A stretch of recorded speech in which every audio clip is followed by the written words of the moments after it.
What's up guys, it's Chachi Power here to do a review for Rocket Punch Army. I was a little hesitant on doing this one on this channel since I'm trying to keep it all robots like Chugokins and stuff like that, but really this does turn out to be a robot, so it gets away with it.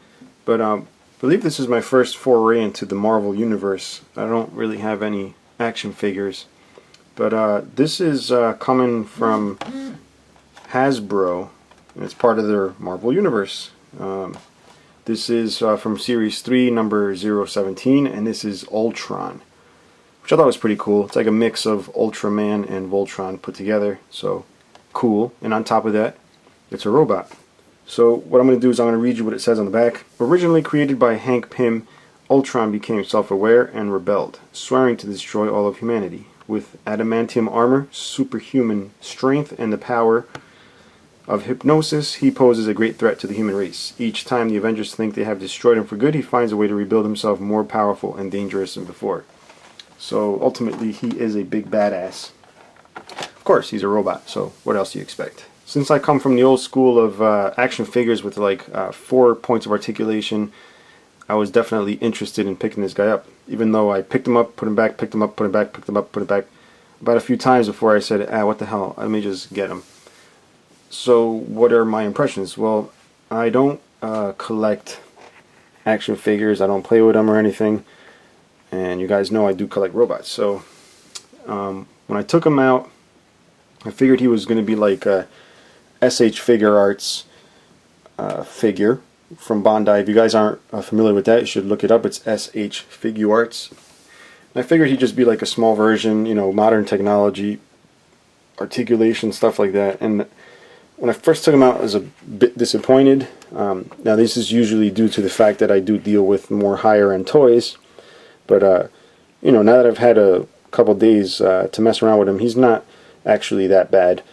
I didn't like that he was very flimsy, like so. It just felt a little weird, the articulation. I just don't really know what to do with these legs. I don't really go forward much, and if you try and force them, you'll see the PVC starts getting eaten by the waist here, or the edge of the hips, or his briefs, whatever you want to call them. But as far as the points of movement, they are pretty generous. It does have waist movement here, which is very flimsy again, and then the upper chest, which is a little loose this way, but it does have a good range of motion. You have the head, which should be on a ball joint. Something like this should be on a ball joint. It's really sort of on a ball joint. It kind of moves up and down, but really this is the only movement you're getting.